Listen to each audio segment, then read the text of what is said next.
He knows the weirdest trivia.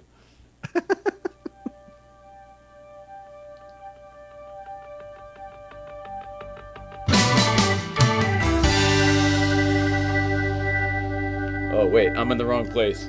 All right, well, I'll get there.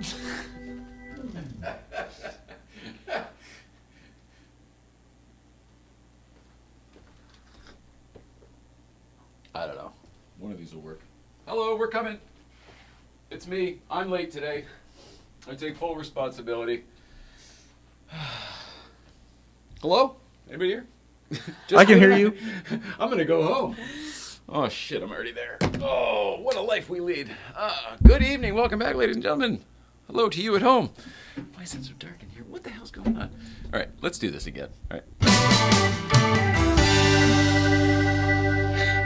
Lights. I got this for you. Thanks. We'll do bubbles for everybody else. Dip-a-doo. Is it? Oh, no, I don't have the right. There it is. Woo! Oh, I'm happy Mike's back. I'm happy Canada Mike's back. You too. I'm happy to be back, man. Oh, I'm happy to be back. Okay, Thursday, November 7th. I don't have glasses. What a night, No. what a night, what a night. It's Tuesday. Tuesday, September 9th, November. Damn it. Tuesday, November 7th, 2023. We're doing the No Glasses show. Good stuff. I say this all the time. I say I'm out of sorts. I say my head's not in a right place. It really isn't. I think maybe all the time now. I think that's maybe the new normal. And I'm just now coming to terms with it. I had a conversation with a friend up in the mountain yesterday.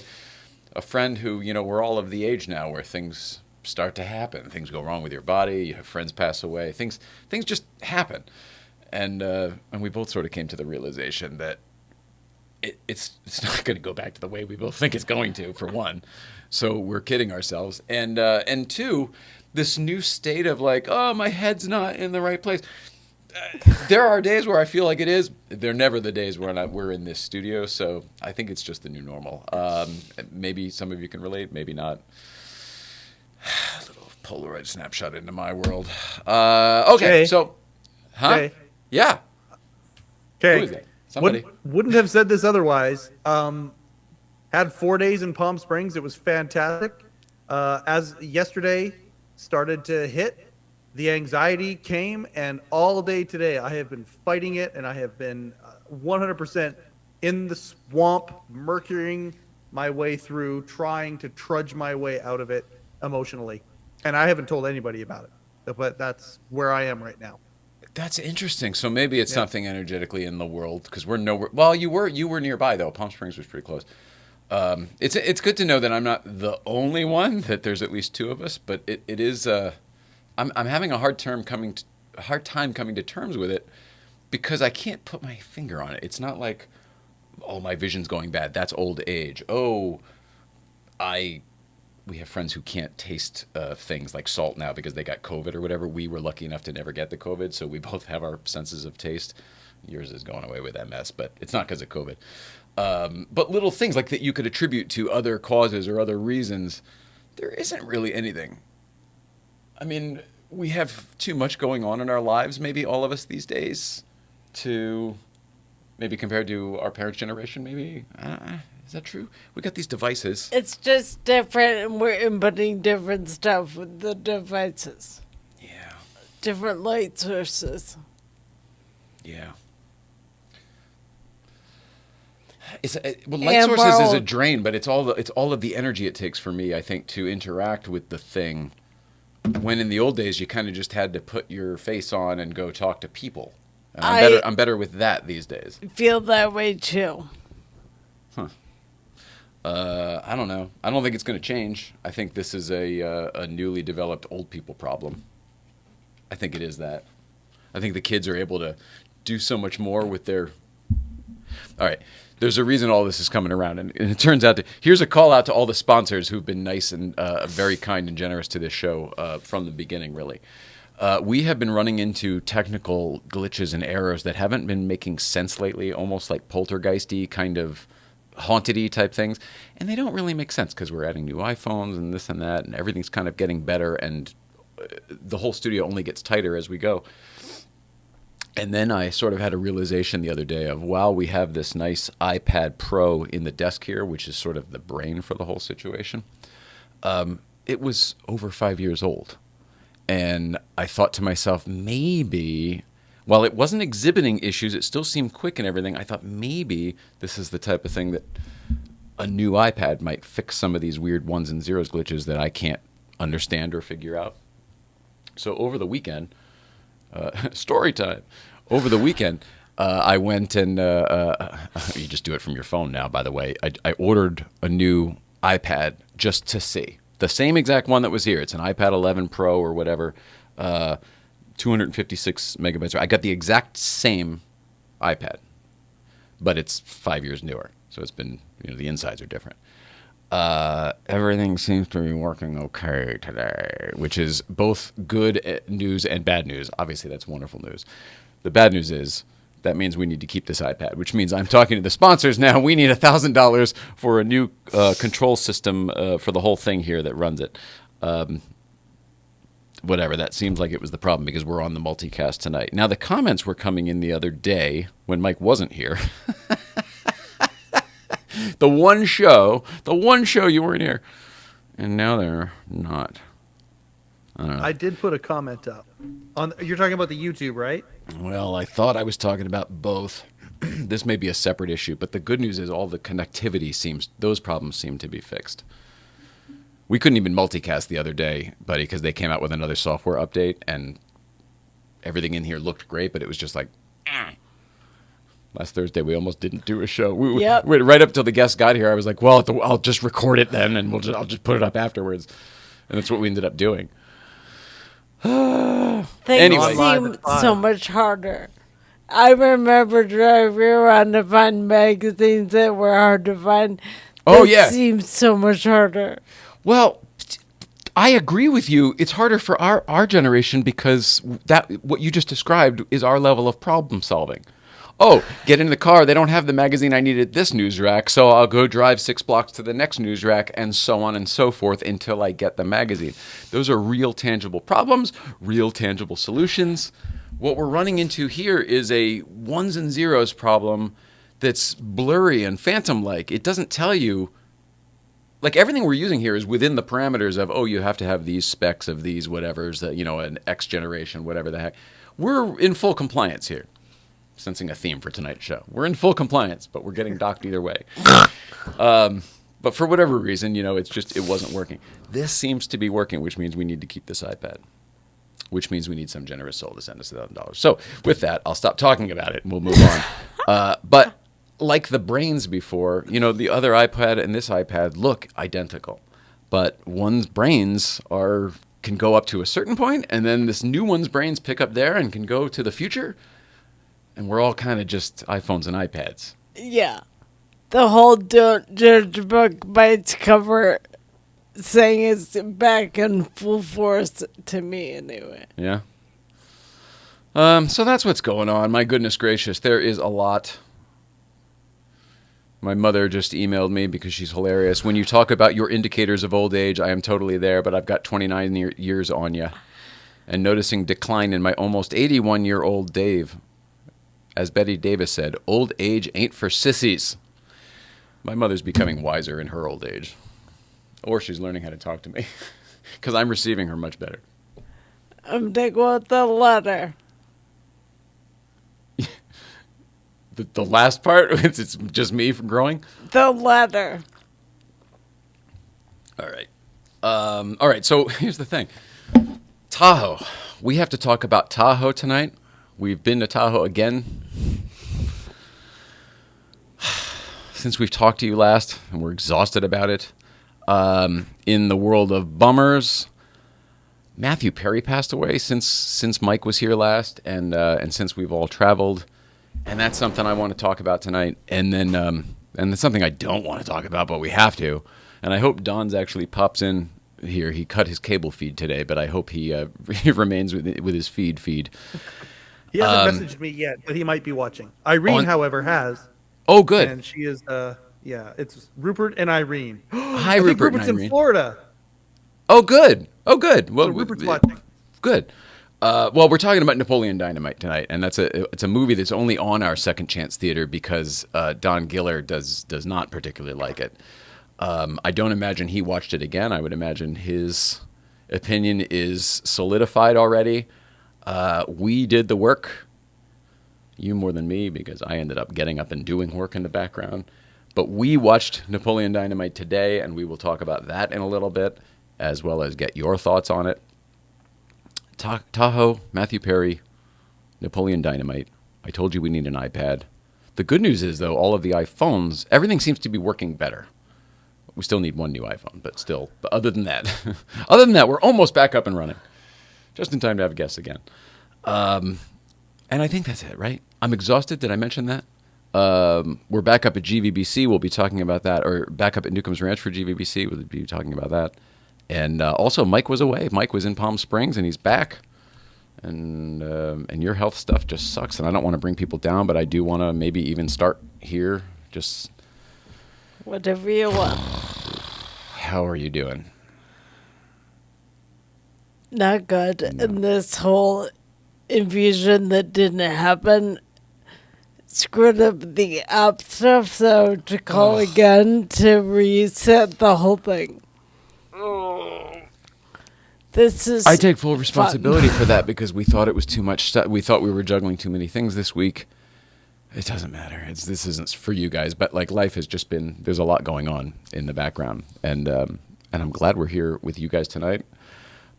But it's very clear for the next little bit, the first 15 minutes will just be us decompressing.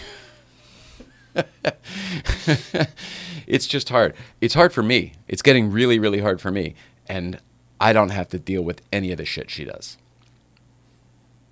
So I don't know how you're doing it. I'm going to say very, very clearly here that I'm very impressed with you. I'm very proud of you. I'm very sorry that I can't do more. And the shit sucks. Shit sucks, man. It does.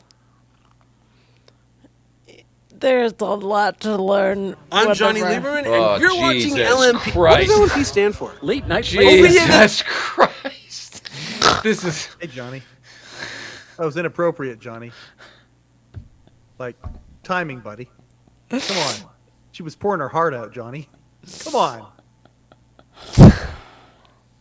We love you, Johnny. Don't get me wrong. I mean, it's my fault. Don't blame Johnny. Don't blame Johnny. Don't blame Johnny. We love you. Just your timing could have been better. We appreciate that you love the show. Here's the God's honest truth is I'm going to do everything I can to not cry tonight about our own lives because like it's hard. Shit. Please say what you were saying. I'm so sorry. I was trying to get to a better. I forget. Whatever. This is fun. Whatever. I have to learn everything. Oh, that's what I was saying. I have to relearn everything all the time. And things my brain doesn't bend like it used to, and it bends differently than the left. Mm-hmm. So I have to constantly think about both ways to do things, and I'm wrong a lot. Your symmetry is gone. The symmetry is gone. Gone. And so I can't rely on muscle memory that I built for 40 years. A lifetime, yeah.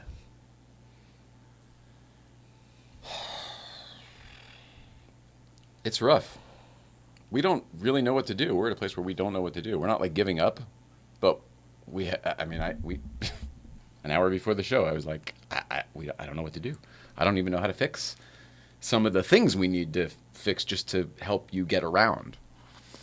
I was like, we need a hoist or a crane just so I can get you into the chair sometimes when your legs don't work completely. Yeah, I think building muscle will help. So any kind of trainer situation is good for my circulation and muscles. I know, but I don't know how to. Yeah, I know. It's just that's all I can think of. I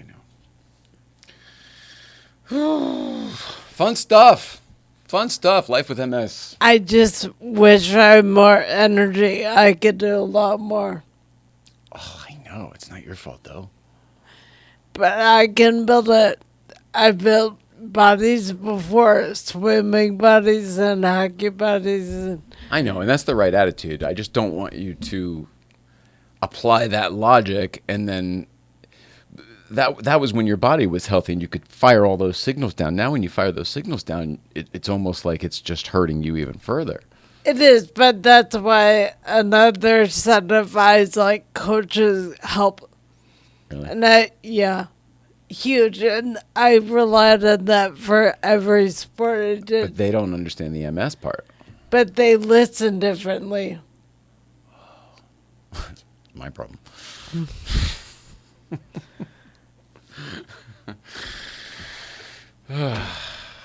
So, MS isn't fun. Well, shit, I said. We've been talking about the MS, the Autoimmunity Foundation fundraiser that Paul Rivera and Eric and some awesome guys are putting together for us. But it was going to be on a certain date, and because of a few things, they're changing the date. So I think we had originally said 11/11. It won't be at 11/11. That's like this weekend or next weekend.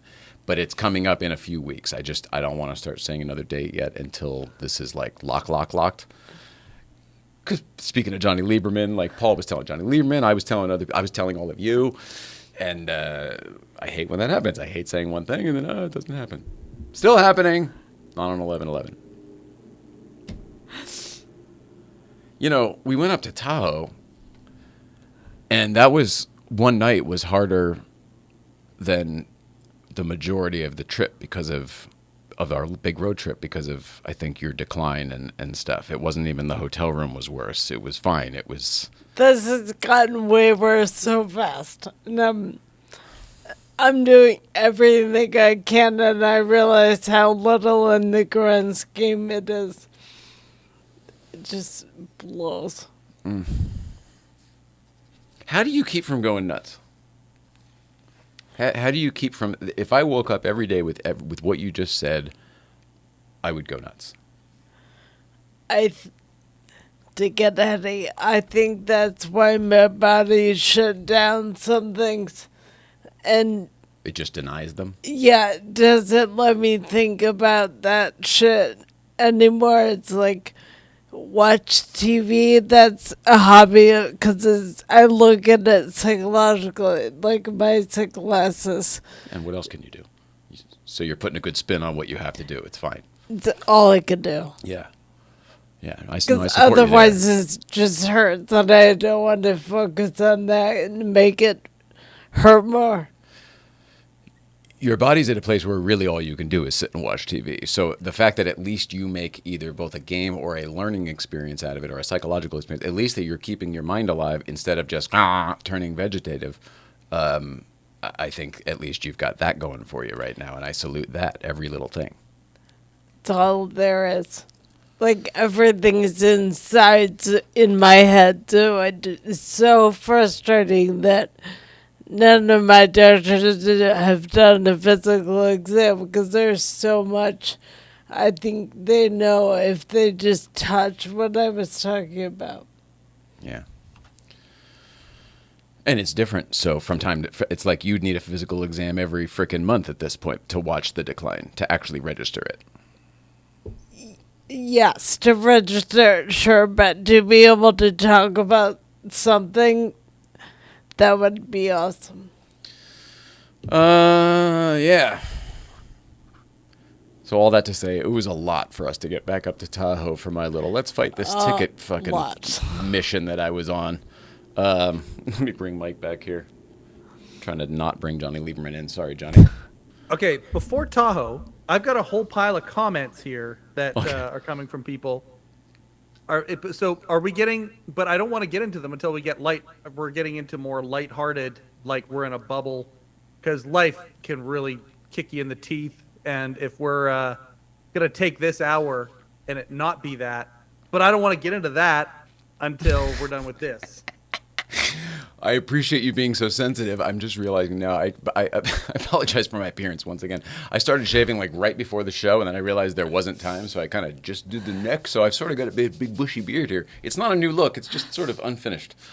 I don't care, buddy. I just talked about my beard. I would love to lighten it up because one of the reasons we do this show is it lightens us up for a little bit. We get to laugh with you at home and with you, Mike. Right? Yeah. I mean, Let's lighten it up, please. If you can lighten it up, do so. Yes. I feel the same way. Okay, so let's organize the comments into it's just 3 posters. That's all it is. The first one is from 1962 Cobra, who said, "Hello from Australia." And I asked what time it was. 11:17 in the a.m. Wednesday. So I believe this show actually has some time travel happening. I believe because we it's are Wednesday. simulcasting within two days on the calendar. So that is pretty great. Yeah. Wow. You know? Sure. So if 1962 Cobra has some advice from the future, we will gladly take it because it's very clear that we all need it right now. Yeah. Yeah, I'll take it. I'll take any advice, period. The wonderful Irene Hoffman, who was sitting with Rupert. I love Napoleon Dynamite. And then don't give up, kids. Tell us if it helps you vent frustration. And then Don Giller has come on here, and there's a couple of things. He sent a message to Rupert. First he's letting us know that he disconnected the cable TV, kept the internet, obviously for this show, and perhaps for the Letterman podcast as well. There's a fun Don Giller thing here that I can't wait to burst this bubble. It's going to be fantastic. But he sent a message to Rupert, which has said, it's been a month since Rupert's retirement gathering. He can't believe it. Irene has responded. Seems like yesterday, still reeling. I'm glad Legendary Don's still got a shout out from Rupert. Now, finally, there we go. Oh, hello-deli.com. Everybody go to hello-deli.com. Still available. Absolutely. Until it's not available, we will keep talking about hello-deli.com. Your only official source for Late Show with David Letterman merchandise. Can you tell I haven't done a podcast in 6 days? I've got all this stuff coming out of me. It's coming out of my pores. Hello-deli.com for caps and mugs and shirts and everything. Now, this is about the thing about Napoleon Dynamite. Oh, there we go. Are you telling me to stop? What is that? I don't know. Okay. I'm just cleaning out the desk while you do your plug. Okay, so the Napoleon Dynamite thing happened because Don Giller made a reference a few shows ago. Mm-hmm. And then, a few shows later, another reference popped up. Okay. He had never once been talking about Napoleon Dynamite. Yeah. He was referring to the length of the show that we were doing together that night. This is Don Giller's comment. Huge miscommunication. My references to Napoleon was to the 1927 5.5-hour film called Napoleon. Hilarious. To which he was comparing that to the show we were doing that night. Because if I recall, it went almost 2 hours, that show. There you go. Yeah. It's a totally different thing. And both times I mentioned it, you kept on thinking I was referring to Napoleon Dynamite. Live on the show, and and then that branched all sorts of other things. Bang. And then I have nothing to say about Napoleon Dynamite. Saw it once, didn't dislike it, made no impression. Hilarious. The whole time we were watching it, Nicole and I were going, it wouldn't surprise me that he wouldn't like that. Why would Don Giller like this movie? Oh, and I remember liking it. I remember turning other people onto it and liking it. In fact, it's only on Second Chance Theater because we thought Don Giller didn't like it. It's not there because I didn't like it. Now, enter irony, party of two. Yeah. We put this movie on today because that's our thing. We try to watch it day of. We both hated it. Neither one of us could watch it. And you worked with John Heater. He's right there. He's on the wall. I think that was an in-style photo shoot. Like, he was no small potatoes guy. I booked SNL because I loved that movie.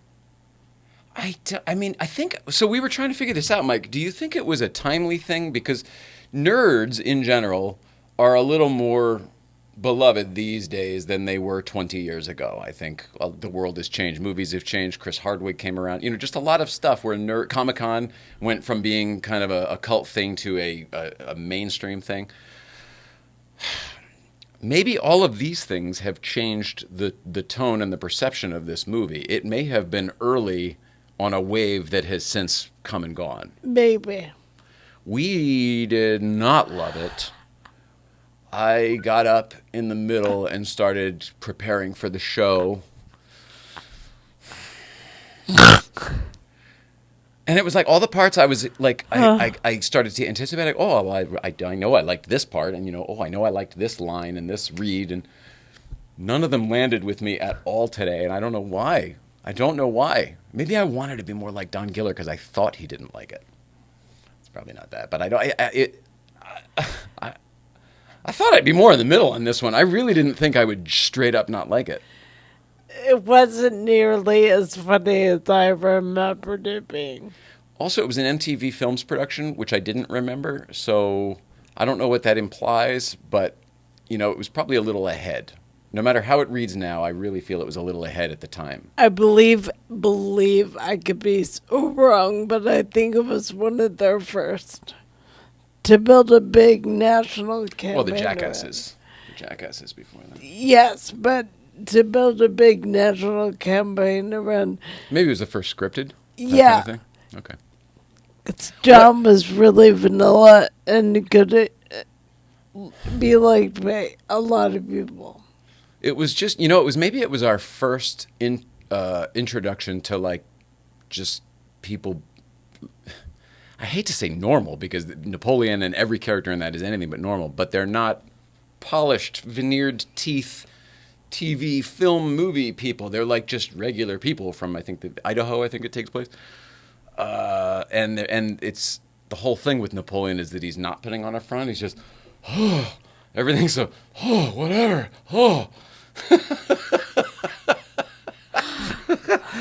Napoleon doesn't rise to your occasion, and perhaps, I don't know, maybe that was fresh. I don't know. Doesn't hold up for me. No way. What do you think, Mike? What do you think I think, Jay? I think you love it. I think you're a major fan, but I want to know why, because I'm trying to figure out why I didn't like it and once did. Why did I grow out of it? I can go like super surface, and I can go super deep as to why I like it. Big time. Do one of those for sure. Okay, the opening credits. First off, I love the opening credits of that movie. Interesting. So the song is that you're gonna be friends. You and me, we're gonna be friends. I associate that song with Juno. I completely forgot it was in Napoleon Dynamite. Yep. Me too. Is that what you're talking about? That opening sequence? With the food plates? With the plates of yes, food? but I think Jack White? it's I don't remember, but it's like a soda, popcorn, hot dog beginning. Yeah, I agree. Okay, I like that part. With all the dishes of food being moved. Oh, and the shitty nachos. Yeah, totally. Oh, loved it. All right, so you got me there. I was in till the credits. I was in at that point. It screams like indie 90s movie, even though it wasn't an indie 90s movie. It felt like... Oh, you're right, though. It screams it. Yeah.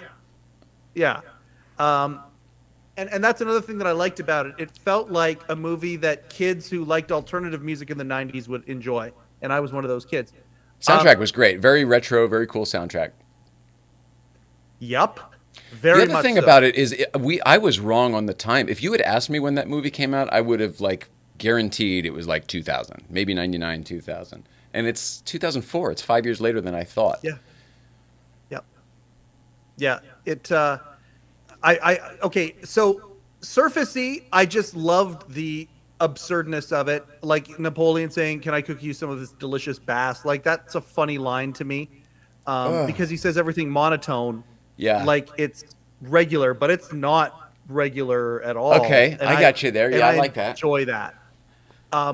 His brother is one of my favorite characters in the history of cinema, especially his arc. That LaFonda's real, you mean? Oh, God. Because we think the whole movie she's not real. Yes. And then he starts to transform, and he gets all this confidence, and he starts turning into oh, my God, and she's into it. She's very into it. I love that. I like that she's into it. I like that she was a real girl and that she was really into him. Yep. I liked that too. Yep. When she takes his glasses off and he's like with the time he travel. gives that little smile. I mean, you're right. There's cute moments, but I mean, gosh, watch it. I'd rather talk about it with you than watch it again. We both sat there, and halfway through, we both looked at each other and go, "We're never watching this movie again, ever." I find it to be poorly edited, which makes it very long and expositional. Well, we're saying poorly now, but I think it was all intentional. I think it's that way for a reason. I think it's a choice. I'm sure, but I think it was the director, Jared, one of his first also. So I don't think he knew everything. For sure. I agree. That's another thing, too. I looked up the guy, the writer-director, and somebody she's worked with and is huge in comedy. He's worked on a ton of shit. Big shit. Based on this, probably. Yeah, I would assume so. This was it made money, but it cost nothing to make. So but it made a splash with the right people. Yes. Like, I got SNL for Drawn to host. Based on that. Yeah. I didn't work with him for that movie. Only after. Oh, really? Yeah. So you got him the SNL, but you didn't work on the movie. Correct. But you used the wave of the movie. Sure. Yeah, because it was still big, like a year or two later. He was Thomas in School for Scoundrels and that Billy Bob Thornton movie. But you're right, it was a roller because I think home video, when it hit DVD with all the bonus features and stuff, yeah. I think that was a big deal.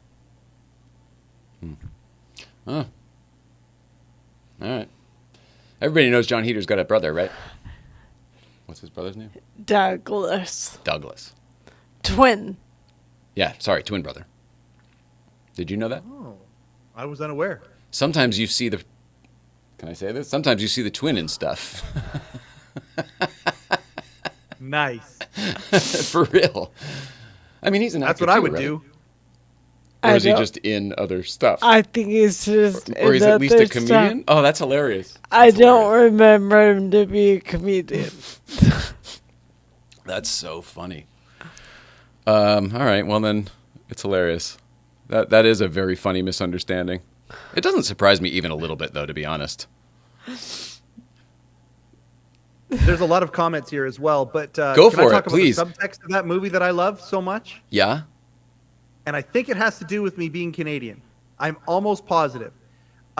It's a similar, I think it struck a similar chord. So this is a movie that kind of takes place in the middle of nowhere, and you've got a small civilization that is growing, and that small civilization is imitating what they see on MTV or the movies or all of these things, and it's their version of it, but they've got their own ecosystem. So the popular guy, he's dancing in the audience, watching his girl up there. He's not all that, but he's all that for that town. Mm-hmm. And they're kind of trying to find their own identity. Clearly that's been piped in from other media sources, and they're finding it. But they're not exactly sure because they're still removed. And then at the end of the movie, Napoleon, who is the nerd. I didn't see it all. Okay. So Napoleon at the end, though, who is the nerd, does this performance that nobody, no matter what social constructs they have built in that, nobody can deny how great it was. And he busts through that whole thing. Right. They erupt. It's an explosion of laughter at the end. I mean, of applause at the end. And rightfully so. It was an incredible performance. It was fantastic. He did great. I'd watch that guy. Take my money. I'll go see that guy for 90 minutes. Do that. And so, but anyway, the idea of what they think is cool and how they live their lives, that kind of thing. Even the fitness guy. Who's the fitness guy? Derek Peter? Rex. No, the fitness guy. Rex. Yeah. But I'm trying to remember the actor. But anyway, Diedrich Bader is his real name. Guy. Yes. Hey, Peter, man, check out Channel 9. It's the breast exam. That guy is the jock and cool guy, tough guy of that town. Right. And so that's all of the their dynamics of the version small Billy town. Blanks. Yeah. Yeah. And I loved that to no end, because sometimes that's what it feels like to be a Canadian, because we'll be off listening to the music that we listen to and all that sort of stuff, and then we'll watch the MTV Video Awards, and it's like, oh, that one completely went over my head. And then you see it start to be replicated around. And so anyway, it struck a familiar chord to me because of that part of it as well. I love it. Great. I can think of so many other movies that you would probably like because of that then. I think of State and Maine, where the movie comes to town and they shoot it there, and it's not nearly as fun and sweet, but how it affects the town is very similar. Because everybody gets you get overtaken by it. You whether you want to or not, it's sort of just, it becomes bigger than all of us. I think what you're talking about is mainly more the small town syndrome, I think, right? Where among comedians, it's kind of funny when someone's first starting out or you hear their origin story, and I don't even know how to say this without like offending anybody, but when somebody's like, how did you know you were funny? And the answer is like, oh, I made my friends laugh or whatever like that. Like, to make your friends laugh is such a very specific thing that has nothing to do with being funny. You're just pushing the buttons it's what I do with her. It's like, I just push the buttons I know will make her feel the reaction, and for in that case, it's just me saying something stupid and inappropriate. That's her button. But in the case of the Friends, it's all like private jokes and certain references or things, movies, lines that you all know together. It's not what a comedian has to do to actually be funny among everybody on a mainstream level, like a Jay Leno. It's just a whole different kind of skill set, but I think it's probably the layers of what you're talking about. The waves make their way. The ripples are in every pool. Yeah. 100%. Like. You ever just want to crumple it up and throw it out? No. One of the Strike Force 5 guys said that. Because you got to take the extra step. If you make your friends laugh, that's one thing. But then it's learning how to make strangers laugh using the same discipline. Yeah. It was either Seth Meyers or Jimmy Fallon, one or the other one. It was one of the Strike Force 5 guys, and they talked about when did you know you were funny? That question came up. Oh. And it was an impression of the shop teacher, or it was the German teacher, or something like that. They did the German shop teacher. Maybe that's what it was. I'm sorry. They were working on Benz's and Bavarian Motorworks vehicles. The person did a spot-on impression of that teacher, and it made all the friends laugh. But then that showed him he could do impressions of other people that would make strangers laugh. There you go. But you take that same shop teacher impression to Bananas Comedy Club, and nobody knows that shop teacher, and they don't get it. They get that there is a shop teacher, but that it doesn't sell the premise. So that's exactly what I'm talking about. We have a bunch of people that commenting about Napoleon Dynamite. Would you like to hear any of them? Yeah, all of them. Please take it away. I don't want to do anything. Rob tonight. Kate, our boy Rob Cates. I love Napoleon Dynamite. Found it to be very funny and unique. It's one of those I can watch over and over, like Airplane or Office Space. Those are good. I think those are good references. But I like both of those other ones definitely, and would definitely watch them over and over again. When was the last time Rob Cates saw Napoleon Dynamite? Because I would have agreed with you Good there. question. I would have said, "Oh, Lucky! Oh, Tina, eat your food." All of the things I used to think were funny, I was a little bit offended by. The cruelty to animals John with the Hader. Tina and everything, flinging the food on the ground and scaring the llama, pissed me off a little bit. Sorry. just an aside, Don Giller just said, I can make strangers cry. Yeah. I can make strangers cry, not laugh. That's Don Giller's. Anyway, that's the contribution there. I heard IMDb, still putting it from together. IMDb, John Hader was paid $1,000 to play Napoleon Dynamite. The movie grossed over $40 million in the U.S. alone. I mean, that was his acting fee. I assume he had points on that movie, right? Because as I understood it, he made some money on it. Yes, would hope. But this was a college project initially. Right. And they sold it to MTV, so the $1,000 is nothing for Hollywood standards to look at. Yeah, for sure. It's like that's a whole separate thing. That was like, hey, our buddies, we're all in college making this project. Right. Got to pay you something. Pizza and $1,000 bucks. Deferred payment, I'm sure. I'm sure. Irene brings up an interesting comment that I had completely forgotten about. Mm-hmm. I still love it. I don't think, and by think, I think she's talking about Napoleon Dynamite, did well on the Late Show top 10 list. Something went sideways, she thinks. I think he did do a top 10 list. Yeah, I remember him standing there and doing a top 10 list. I don't remember anything going sideways, but Don Giller probably would. Do you know? I don't Yeah, remember, that's but it was no longer commercially funny by the time everyone made fun of it. Oh, that's interesting. That's funny. By the time it made the rounds, it was already irrelevant. Yeah. I would like when, just a Letterman aside, I did enjoy when characters would come up and do top 10 lists, like Borat or other folks who would come up in character and do them. I did enjoy that. It was a late show ism, and I understand that it was a late show ism, but I enjoyed when characters would come up and do them. Yeah, I understand why you're saying that, and I don't disagree. I think I've never been a fan of the top 10 list. So to make it longer and more drawn out was never really a thing, but making it different and something more entertaining is good. I think I would enjoy more, instead of one person, it would be when they would line up 10 different people, like this, at the end it was the staffers, or different people who had things to say to Dave, things like that. I enjoyed those. I think maybe more. I mean, Barry White saying Botafuku or whatever, that's funny. It's funny. It was totally funny in the 90s. Yep. I get it. The top 10 was never my favorite bit of comedy.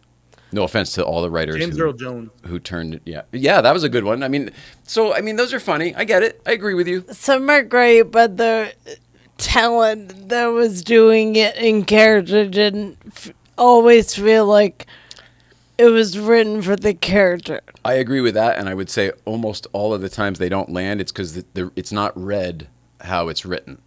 The emphasis is on the round syllable, as they say. Sometimes whoever's reading it is just reading the line versus in the voice of the show, so they don't understand where the joke even is often, and they're just reading the card. And I think the authenticity, maybe the show liked that better, but... A good example of that would be if you take somebody who's not famous, but it is a very defined role, like tonight's top 10 list is things that you want to hear from your barbershop quartet. And then the barbershop quartet comes out and they sing funny things that would be, funny lyrics for a barbershop quartet. I'm totally down with that. Yeah. There's so much complication there. I love overly unnecessarily complicated stuff. There's so many jokes going on with that I'm in just to see how it all turns out. It's the quiz machine all over again. It's like, wow, you got a lot of moving parts here. All right, let's see. No one can juggle all those balls. Let's just see how this goes. Okay, so 1962 Cobra. This is going back to another topic. Australia. I can see into the future, and Nicole's smile and positivity has not diminished, which is very sweet. See, you're already smiling tomorrow in Australia. I'll take it. Take it. Irene Hoffman, Cobra, Nicole's smile and positivity has certainly not diminished, all in caps, so she's serious about it. Rupert is sending you guys nothing but love and encouragement. Thanks, Rupert. We love you too, man. Don Killer wants to hear about your opinion about Napoleon from 1927. Hilarious.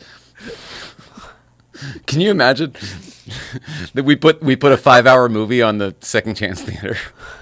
Napoleon, by the way, was like 124. I mean, it was so short. It was shorter than I remember and seemed twice as long. Agreed. I didn't like watching it today. I started reading synopses on IMDb of Napoleon Dynamite as I was watching it because I was like, what the shit is this movie even about? It's just about a nerd who comes into his own at the end, right? And that seems to be pretty much it. But man... Some people make that movie sound very tight and good. It was. I think it's about a crazy town where they're all just crazy. Yeah. It's like Jerry Seinfeld's bit about going to an alternate dimension in Canada. The Ford Commander.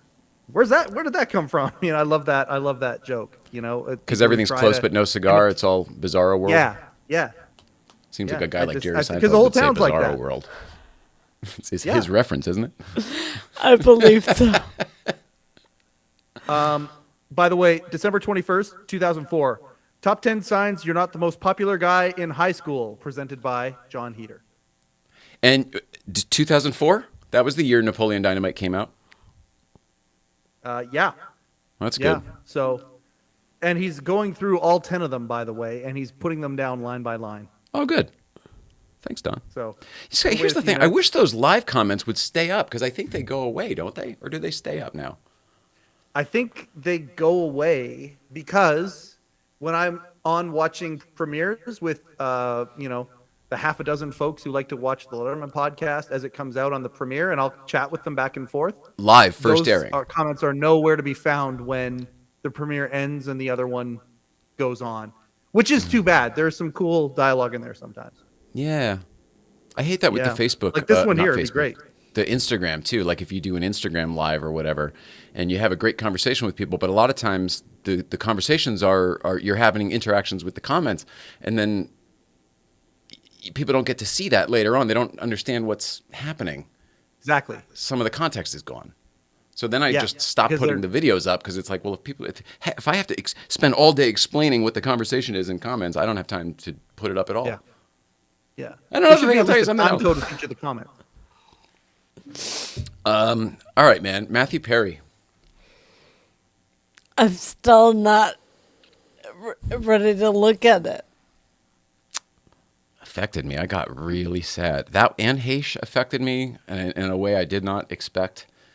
And Matthew Perry is so not a surprise. We all kind of thought he would go a while ago. Like I thought at the Friends reunion he was a week away from death, and then he cleaned his shit up, and then he was doing better. Real quick, I want to hear your thoughts on this, Mike, because I know you're a fan of everything, and I know your knowledge of media goes deep. I found Matthew Perry in the 80s through Growing Pains. First thing I ever saw him on. I don't imagine anybody else remembers him from this except for Mike, who is nodding his head. I made you watch the episode that he was on once because it affected me so much as a kid. It was the kind that has a PSA attached to it. It was like, oh, this week on a very special Growing Pains, that kind of thing. And Matthew Perry was a guest star that week. And the premise of this show is that he's Carol's boyfriend, and they're going to parties. They're in high school, and they're at a party, and he's drinking, and he ends up driving, and he ends up getting in a wreck, and it's a whole thing about teens and drinking and driving. And Carol and the family go visit the guy's name is Sandy in the show. Spoiler alert, by the way, I'm going to be giving away the ending of an episode of Growing Pains from the 80s. They go to visit Sandy in the hospital, and he's had this crazy wake-up call because he had this close encounter with death, and with making this bad decision. And he's promising Carol he'll never do it again. And we get it's a very uncomfortable episode that gets some beautiful resolve here at the end, where this guy who has been very clearly sort of fighting his issue throughout sort of has the catharsis. I don't remember if this is a commercial break or not, but the Seavers leave the hospital and they go home. Kirk Cameron is still at home. And when the Seavers walk in the door, Kirk Cameron tells them that there was a phone call, and it was the hospital, and that Sandy had just died. Matthew Perry. And Carol Tracy Gold, Carol just loses it like you don't see on a sitcom. It's got to be a mistake, It's, oh my God, I was just with him, all that stuff.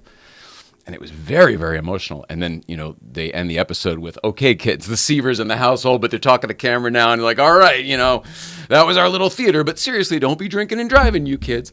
And it stuck with a bunch of kids from my generation. But it was the first thing I ever saw Matthew Perry in, and then didn't see him at all. And then he showed up on Friends, and I was like, that's the guy who dies on Growing Pains. And I've been attached to him ever since. I've liked almost every single one of the movies he put out. He was on Ally McBeal when I worked at David E. Kelly. He drove a very cool car. We talked about his cool car. What was it?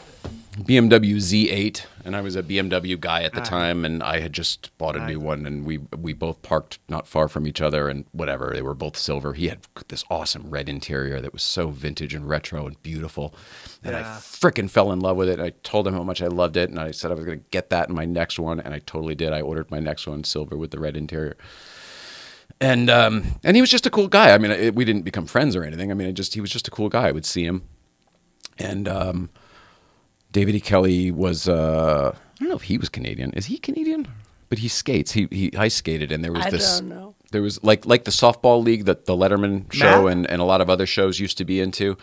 In LA, there used to be at least a hockey league where all the celebs would all play together, and they would literally do like an exhibition game or two every year at the Staples Center on the Kings ice.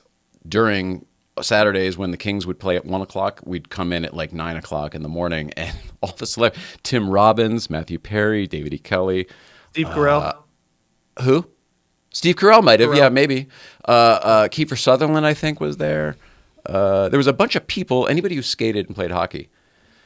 And Matthew Perry was one of them. And it was cool because this was not open to the public. It was just if you were, close to one of the teams for some reason. So everybody was just themselves and very normal. And that was the only other place I can think of ever talking to him. I know he was on Conan when I was there. And from a it's neat to be here standpoint, he definitely was on Letterman in '94 when Friends came out, sitting in these chairs right here, which is kind of cool for us. Yeah. What did you first find him in? Probably Friends. Mm-hmm. What about you, Mike? Oh, Friends as well. But I loved when he showed up on The West Wing so Oh, yeah. much. Yeah. I loved it so much when he was there. And then, of course, Who is he Studio on the 60. West Wing? I don't want to say because he's in a few episodes. He's got a great arc, but he is. It's in the like season 6 or 7, right? It's a ways in. Yeah. He plays Maybe a 5 or lawyer 6. named Joe Quincy. But I think it's further in. But we have it now. You remember I just bought it. It's before Sorkin left. Yeah. Yeah, so it's I believe it's season 4. He plays a lawyer named Joe Quincy, and then they bring him back again later on after Sorkin as well because his character is so great. I assumed that him working with Sorkin there is what spawned the relationship for later Studio 60. Yeah, well, Oh, and I it's funny bet. because the vast majority of his scenes in his very first episode on The West Wing were with Bradley Whitford in a room. Because they were in the White House was on lockdown, and Yes. they were trapped in a room together, and so they had 4 or 5 scenes together. Yep. And the chemistry between Whitford and Perry was, I mean, It's they were all in the fantastic Roosevelt room, playing right? That whole lockdown. Yeah. Yeah. You'll remember it when you see it. And if you recall, thanks to Apple TV having specials, we just got the entire West Wing series it was like on sale for like $40 I or won't something. watch that show without you. It doesn't feel right. Okay. Well, we can watch it anytime you want. Aw. Once we're done. Yeah, with I loved him. watching I loved Napoleon him from on that. 1951. I mean, that was rough. And I've sold that shit hard. We're at an age now where we'd probably like the old Napoleon better. Napoleon. Probably. I'm not wearing a jacket. I tried to stuff my like Napoleon. You know what I was trying to do, right? Yeah, there it is. I have a picture that I'm going to bring up before we finish with Matthew Perry, just so you know. I have a picture that. And then my favorite series of all time, one season, is of course Studio 60, and his character Yes. Matthew Albee is so good and complex to me. I love it. It's so good. And you can't see it anymore, but the Life magazine that's painted back there, that's covered by the skyline, was from Matt Albee's office on that show. With Woody Allen on it, right? Let's just say Humphrey Bogart. I'd rather say him than Woody Allen, but yeah, I they're both there. like that Matthew Perry is unapologetic for his peccadillos. First Picadillo. Yeah.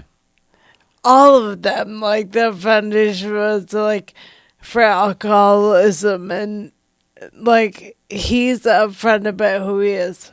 I Yeah. like that. I think that one had something to do with the show, but it's just like the It Pirates did- of Penzance was because of. It did, but I'm skirting away. Oh, I see. It's two different thoughts. Well, I think you're right. I think it's very. Matthew Perry used to have a big palatial estate out in Malibu or someplace out by the beach, and that's not where he. You read he passed away at home. That's not where he died. He died at his home where he lives now, which is a small, modest parcel of land with like an eco house on it. The palatial estate that he used to have in Malibu is now the Perry Foundation. It's now his rehab facility. So like he everything you're saying is right. He wore it on the outside because I think he couldn't hide it. And I think that was perhaps the authenticity that I fell in love with, and maybe everybody else fell in love with too. The fact that he wasn't perfect, and you knew it. He didn't hide it. You know, so much of Hollywood tries to hide it, or PR people hide it, whatever.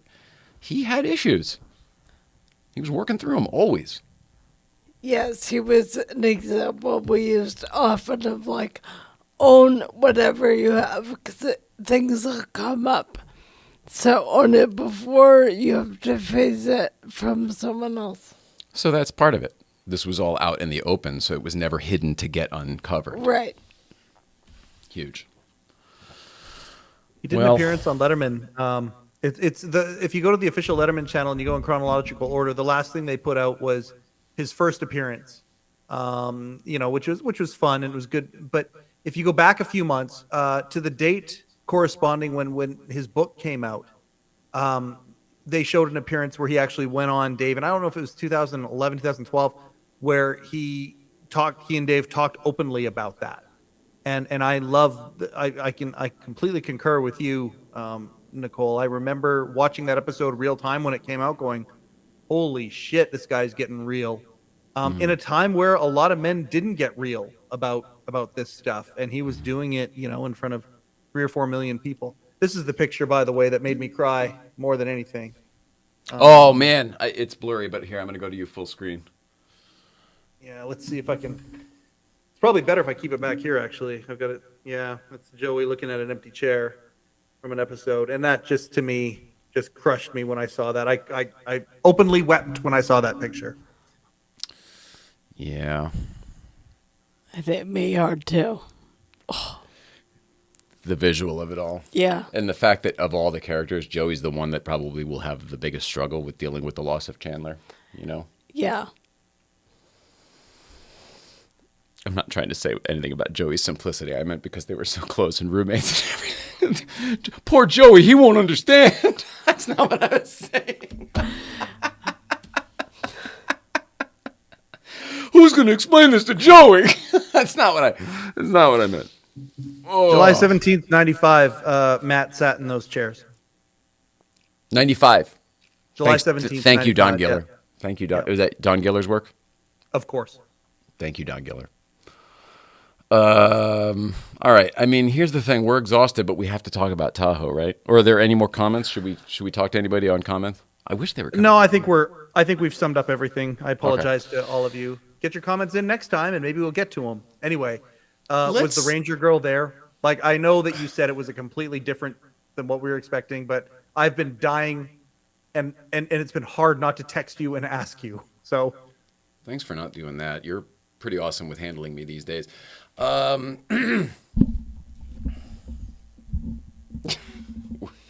Do I need to give everybody a quick refresher that when we were on the big USA Grand Tour, we went 11,100 miles in 31 days.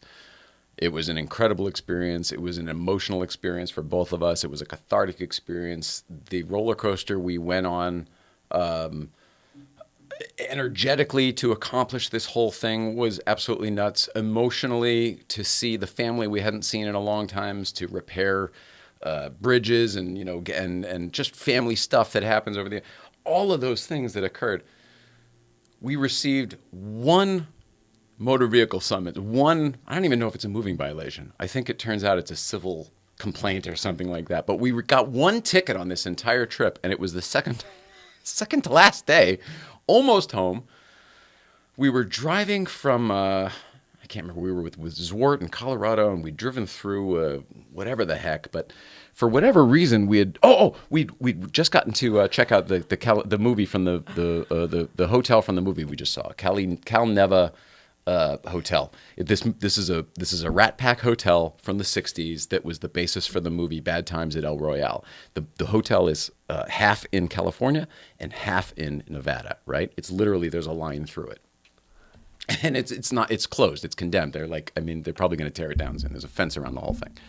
But we were so excited to go see it in person and just get a picture of the yellow car out front of it. And it was awesome. And like every other time we had set out to get a picture in front of something on this trip, it just worked out perfectly and magically. Everything was great.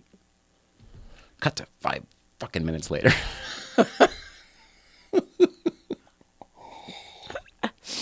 We're driving around the lake, and we've driven into Nevada now, and I saw a park. I saw an entrance to a park. I don't even know what the name of the park was, but it was blah, blah, blah, Lake Tahoe, entrance here. And I go, oh, this will be great. We'll get another picture. Let's ride the high from 5 minutes ago at the hotel on the other side over there, and we'll just drive down and we'll get a quick picture at the lake.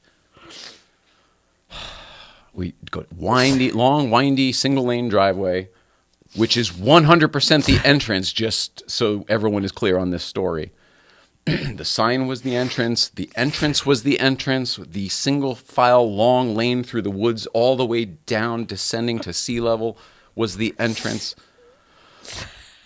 We get to the end of the line where there was a car in front of us, and they were waiting at the booth where you would stop. But they didn't stop, and when we got to the booth, there was nobody in the booth, and there was a guy outside the booth by the flagpole, and I said, we just want to take a picture, and he pointed over that way, and you could go straight directly to the boat ramp right in front of us. I mean, 20, 30 feet. You're in the parking lot in 2 feet in front of us, and then the boat ramp is like another 25 feet, right? Right there. So may I ask a quick question? Yeah. Did you revisit the scene of the crime this time No, around? I thought about that. No, I didn't. right. I actually didn't dare it, and we also were pretty well.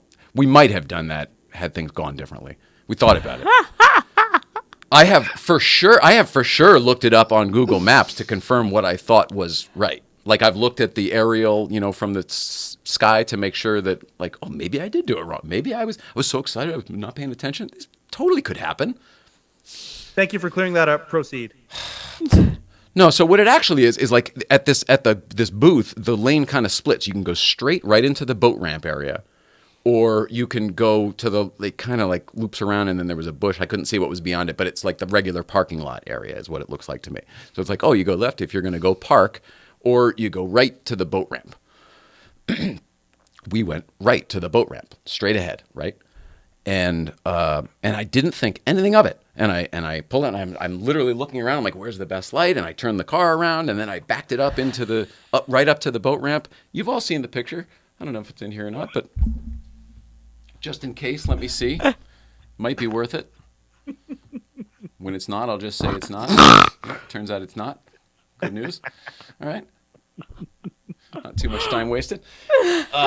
So that's it. So, and then I don't think anything of it. I get out of the car, I start taking pictures, and 6 or 7 seconds later, I hear blue, and I turn around, and sure enough, it's the park ranger truck coming down the hill, not from a place we've been, from the actual exit. From the actual exit, we find out later, comes down this white pickup truck. It's a park ranger, and I'm outside the car in front, 10 feet in front of the car, taking a picture. I told her to smile, hey, put your hand out, a normal thing.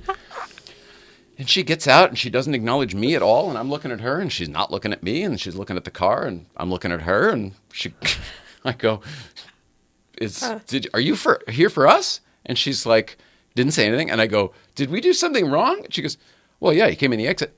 And I was like, right there? And she goes, no, the exit. You came in the exit.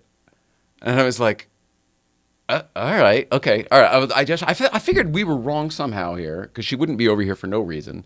So somehow I navigated something incorrectly, and she's going to correct us and whatever. But we'll figure this out. I wasn't worried about it. And she walks to the back of the car, looks at the license plate, which I'll remind you is Connecticut, and she then tells me to go sit in the vehicle.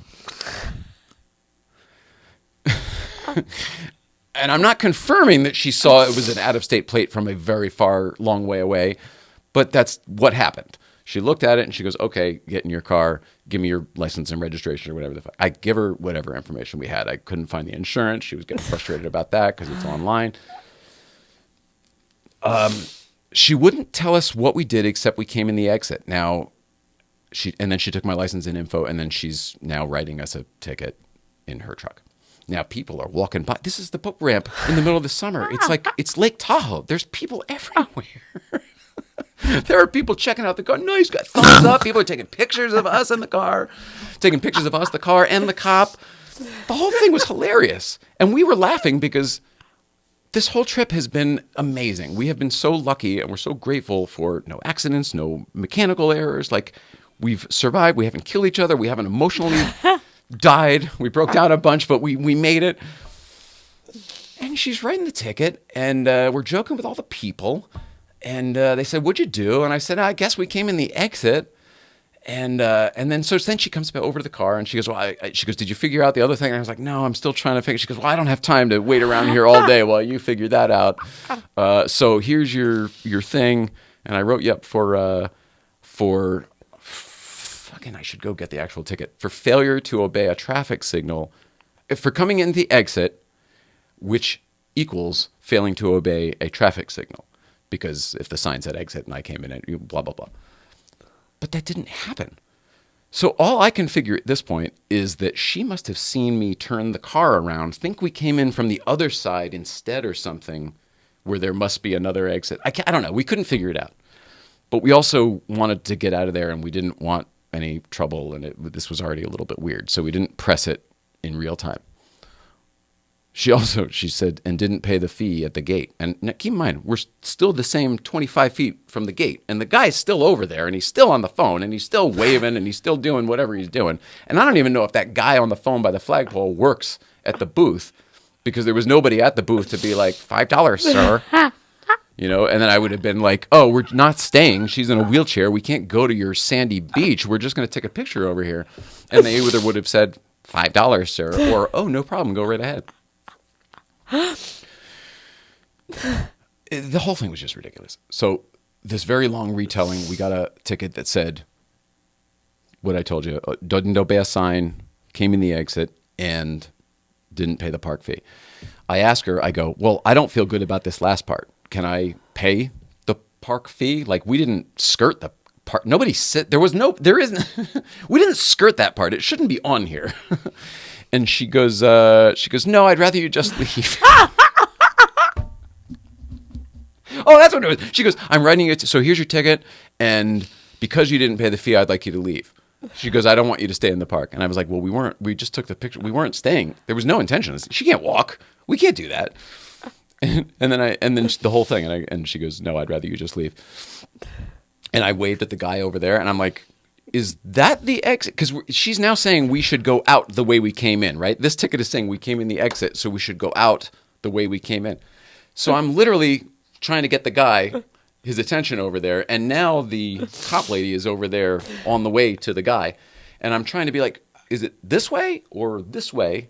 Because keep in mind, I came in this way, which she's calling the exit, and she came in from up here, which turns out to be the exit, and this is the entrance. So we left there confused as fuck, going, "Wow, we just got a ticket for absolutely no reason." Somebody who didn't ask us a single question about who we were, where we were going, what we were doing there, how we got there, where we came in. They didn't ask us anything. She just drove up, having not seen a thing, and told us some stuff. And it was frustrating. So because we didn't feel that we were in the wrong, we decided to fight this ticket. By the way, $415. I thought it was going to be like a $35, $75 park ticket. $415. And again, it's not like, I wasn't doing 83, I was only doing 75. Like, we weren't even, this is a black and white of another issue. So we decided to fight it. And I said it would be worth it to spend that money to go back up there and fight it to me, because then at least I'm standing up for what I believe is right. My character stays intact. I don't know, whatever the fuck. For whatever reason, it wasn't about ego. It was just about like, this is what's right, so this is what we're going to do. It wasn't even a conversation. Cut to last week. So the date on the ticket says verbatim, "I hereby agree to appear on this date at this location at this time." And she filled in all that information and had me sign my name. And she told me, what the hell did she say? She goes, "You don't have to appear in person. You can mail it in, or whatever the heck she said. Basically, you don't have to show up. You can just pay this by the mail. It's very convenient," is what she was trying to say. Oh no. Okay. Go ahead. Nope. Just keep going. No, I really don't think you know. If you didn't see my video explaining what happened, I don't think you'll have any idea what happened. Please keep going. So the day before Halloween, Monday of last week, the 30th of October, we drive up to Tahoe. We make a hotel reservation on the California side, right over the border, because here's another thing. This is another thing about Nevada, just for the sake of our attitude for all of this. We had this great trip. We were just in California, and then we go to Nevada. We get this bullshit ticket in the park by this ranger who we consider to be bullshit in the park, quite frankly, at this point. And then we're driving to our hotel for that night because we had already done the traveling. We were already there. So we're driving to our hotel on Lake Tahoe, Nevada side, and that was the only 31 days on this trip. That was the only hotel that gave us trouble with the check-in. They gave us trouble with my license because of the photo didn't look enough like me or whatever because it's an old photo. I had to go get my passport from the thing. Not a big deal, but just weird things. And they switched our room to another room, and they charged us $100 more without telling me. And there were a few other really shady things that happened at that hotel that they're not even supposed to have access to because I booked it through hotels.com. Know what I mean? Like, why is the hotel even monkeying around in all these settings and charging me more? Like, I set up this with hotels.com, and here's the amount. So we're already having a bad experience with Nevada. Okay? We feel we've been ripped off twice now by Nevada on this trip. Never told you about the hotel thing because that could be a misunderstanding, whatever. But at this point, we're connecting it. So we drive back up, stay in California. This on Monday. Stay in California. I thought I wasn't going to like that hotel. I ended up liking it a lot because the people who worked there were so nice. And shout out to the Nightlight. The Nightlight. That's not it either. I'll look it up. Shout out to these nice people who have a beautiful hotel on the lake. It was the only good part of the trip. We wake up early the next morning. We get to court early the next morning. Us traveling and getting her ready in the morning is a lot. It's much more than the average person. I don't think any of that was taken into consideration, and not that it should have been, but it would have been nice. We get to the courthouse. It's kind of like, imagine, you remember the Pahrump, Nevada from Studio 60? Like, it's really just a building in the woods that has a lot of stuff in it, including the courtroom. So we go to the third floor of this building, and all the beautiful retired sheriff's bailiffs are there, and they're very funny and they're very nice, and they're helping us through the metal detector, and, making jokes about her and her chair and whatever. They could tell, it was like, oh, these people are going through some stuff. They were joking with her. They'd say, he's got a nice face, but you, I don't trust, stuff like that. And we think, oh, great, this is starting well. They're nice people. This is going to go very well. And he goes, oh, well, what are you doing? You're late for court. And I go, oh, no, the thing says 9:30. He goes, oh, no, court starts at 8:30. And I go, oh, Jesus Christ, well, that's not going to be good.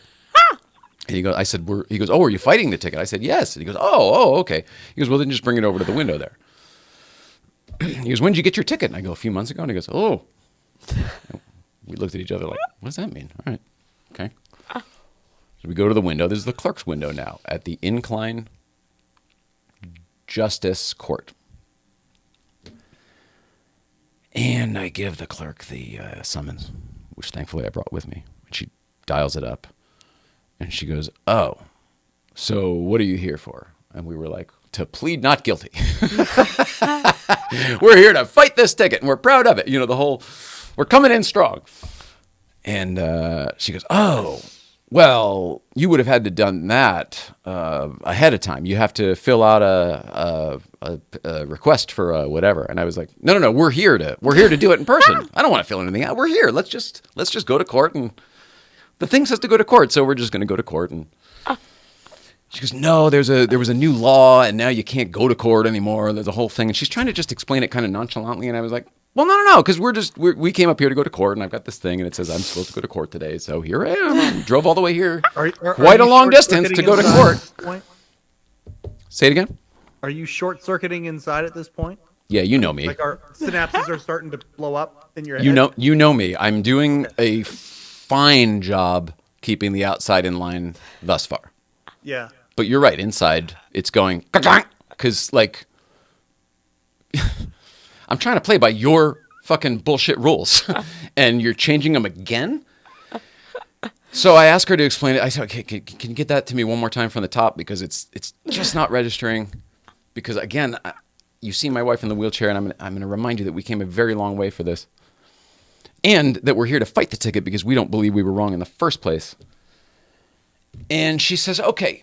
In January of this year, they changed the law in this jurisdiction, in this state of Nevada, I guess, where you can no longer appear in person. You have to file a petition to request an appearance or a hearing.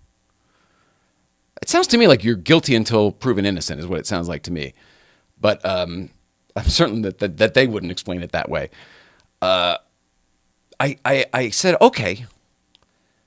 I totally get that because things change, and I understand. Take out the fact that she's in a wheelchair and we've come a very long way. Take that out.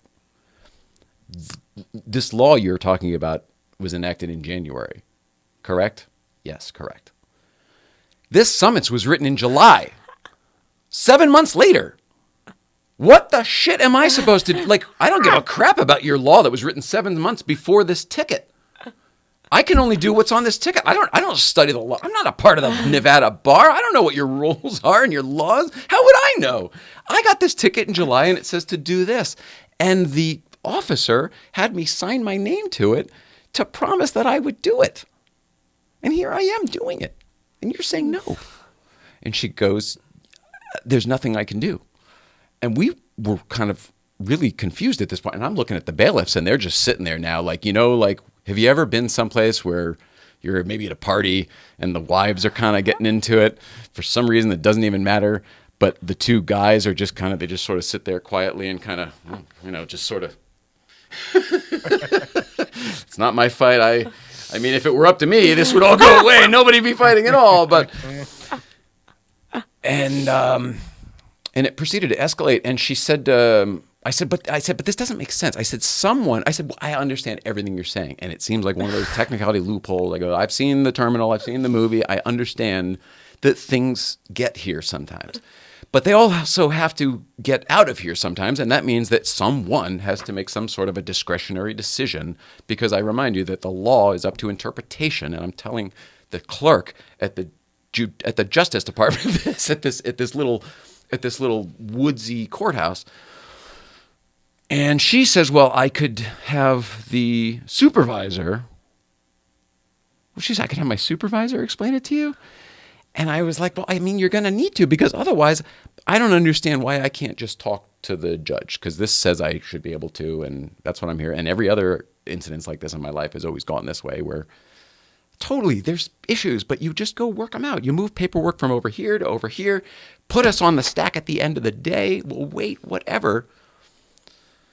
She said the best we could do was fill out a form and do it now, like make the request now for a future appointment and come back. And I reminded her again about the wheelchair and the very far distance. And I said very, very clearly and very openly, I go, we're not coming back. We're here to take care of this today as you asked. We're here.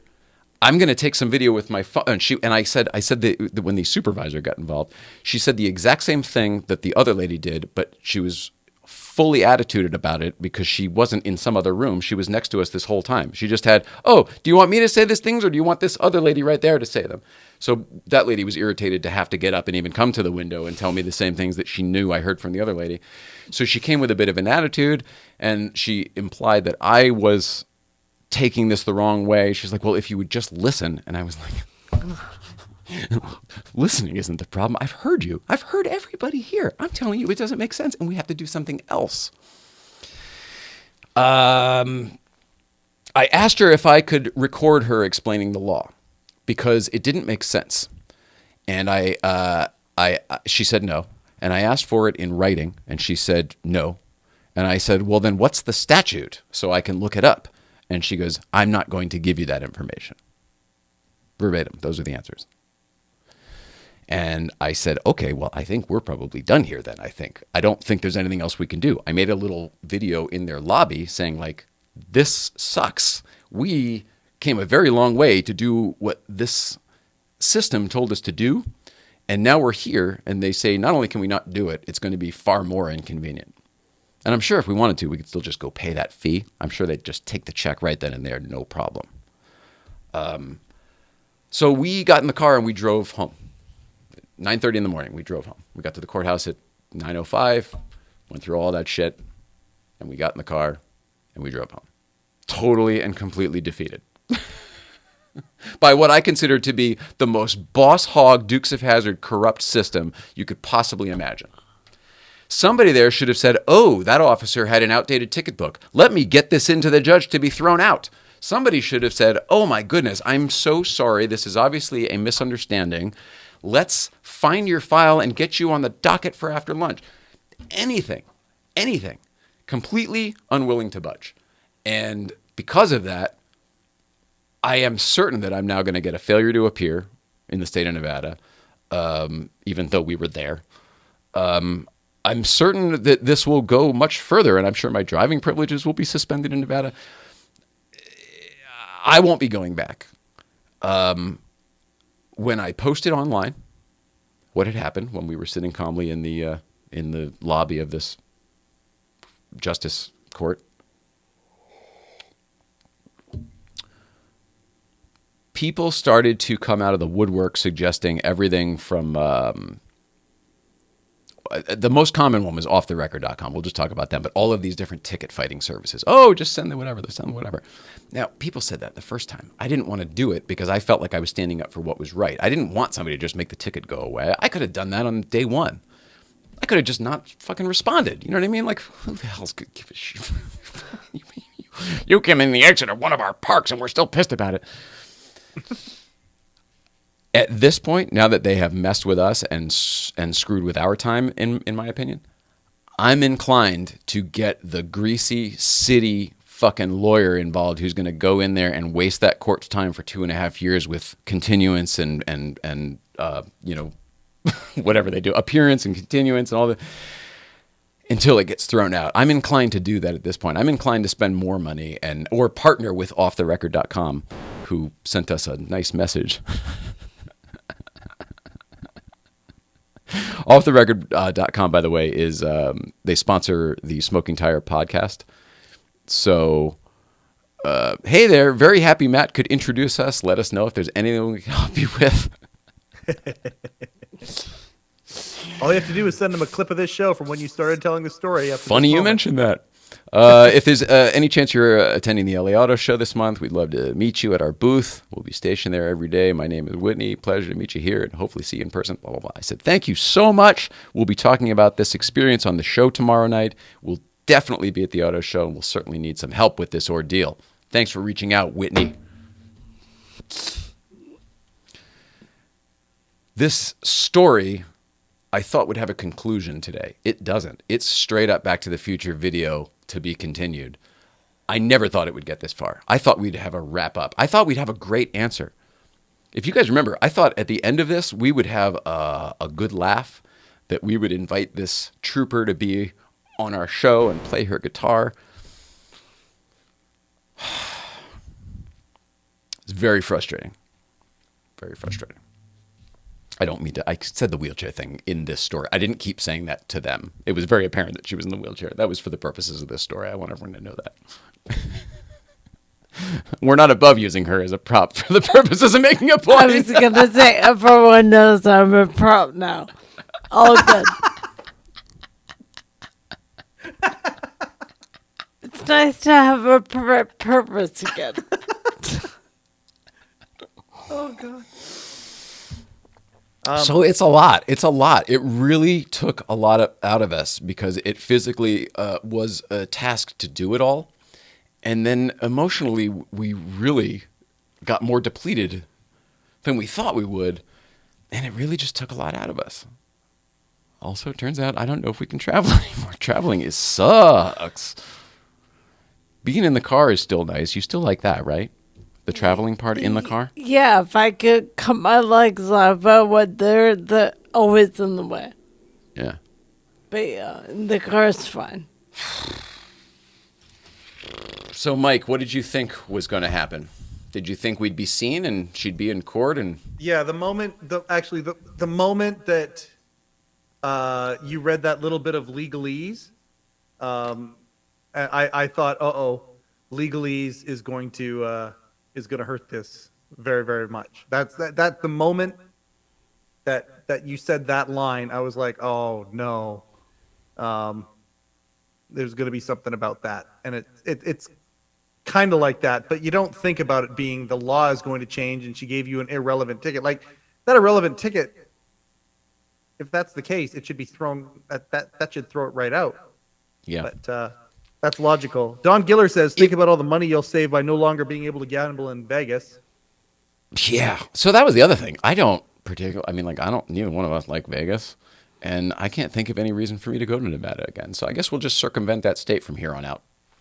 We've already been to it. We've already got it checked off. It's not a very long-term solution, but in my mind right now, I'm like, fuck it. We just won't go to Nevada. You're still not going to give us her Instagram handle, are you? No. And about that, Okay. I don't want to say much more about her at all because somebody I know and trust who is very big in the Porsche community sent me a private message saying, hey, just so you know, based on the information you've put in a couple places, if someone added those, basically they typed in a few different things I said and went straight to her profile. And so he sent me a message saying like, hey, just so you know. So I probably won't be talking much more about her, not because it's not fun, just because I mean, this is escalating versus getting better, and it's not getting more fun. It's definitely not getting funny. So it was Jeff's word. Jeff's word was like, yeah, just so you know. And I was like, oh, can't believe that. Thank you. I still have hope that it could get funny. It still can. I'm not above it. I mean, the truth is, if off the record takes this on as like a funny pro bono thing, and it doesn't even cost me the $500 or whatever it would cost, then this is already funny. You know what I mean? Then something, and then a lawyer's taking care of it. I don't need to worry about it. At the end, I'll either be told I have to pay or I don't. But we wasted the court's time for 2.5 years. I don't like those bullshit games. That's why we came in very open and transparent saying, hi, we're here to fight our ticket because we're good people and we don't think we should have gotten that ticket. We drove a long way for this. My wife's in a wheelchair. I'm sorry.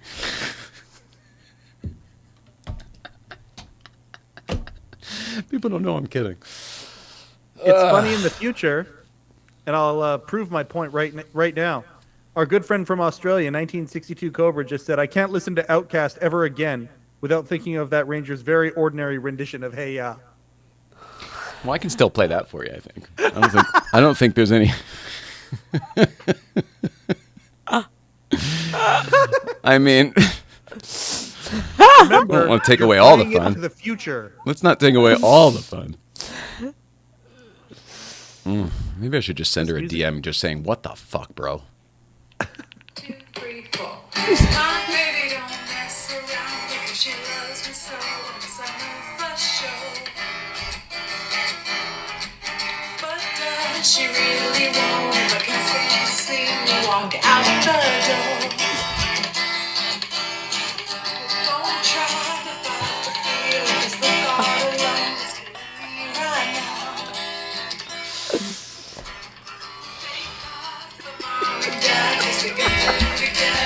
Everybody! Here we go!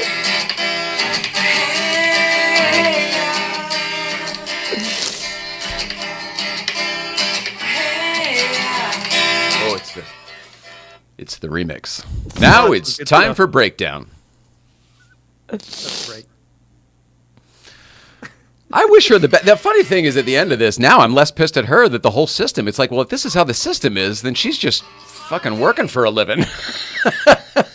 She's just doing what she's supposed to do. I'm considering. Here's this. This is another route I'm considering, just for the sake of getting it out of my own system. I'm considering writing a new television show based on our experience. Tahoe Chronicles or something of the sort, where basically it's a corrupt town on the lake, and it's a boss hog on the lake, current times. You know, it's obviously this is a bigger thing. It's not this one. She's just a Roscoe, right? Or a Cletus or an Enos. It's Anus. You Anus? Yeah. It's Enos. And her guitar is Flash. I can't say. Oh, I can't say. Well, there was just a good old boy. That's just a good old boy. Yeah, can't say that anymore. Never meaning no harm. I mean, it's a good song. Yeah. I don't think you can even touch Dukes of Hazzard without the racist connotations, though, these days. Even though they weren't. Just a flag on top. I don't know. I don't feel good about this show. Anybody else? I feel really good about the show. Oh my gosh. Progmot has sounded off and said earworm. Oh, that's funny because she's flat. That's funny. That's hilarious. Is it earworm or earwig? We always had earwigs. Earworm is now it's a worm in your head. It's never going to leave your head. Oh, shit! Yeah. I mistook that at all completely. I see. Is that what that means? just It think it's burrows funny its that way into your brain. That's their only comment. Yeah. You want to hear another one? She's got a lot of them. Here, try this one.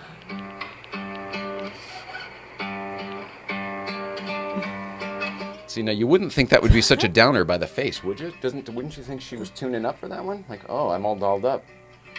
This is a good night nurse type of song. Here, let's get something a little more uppity here. I mean, she's got plenty here. What do we got here? I put the hurting on the battle. Baby, now I'm blind enough to see. Been drinking whiskey like it's water, but I don't touch the pain you put on me. Bo, bo, bo.